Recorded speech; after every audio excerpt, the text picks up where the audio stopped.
Belum? Belum. Baru nak.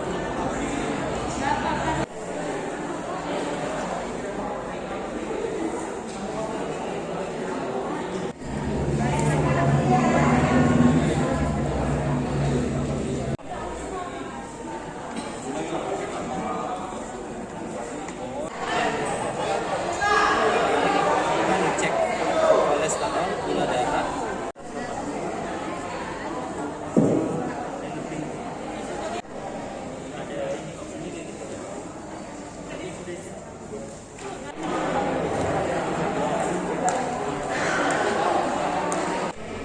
Semangatnya Om.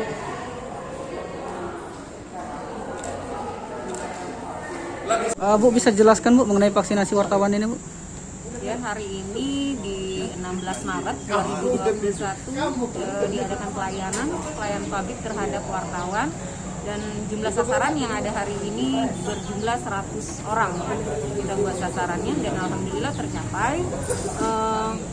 Memang wartawan kita prioritaskan karena posisinya mobilitasnya sangat tinggi, jadi untuk ketemu publik itu sangat riskan. Jadi untuk yang wartawan kita prioritaskan supaya bisa memutuskan rantai penyebaran COVID-19 untuk Kabupaten Lahat khususnya.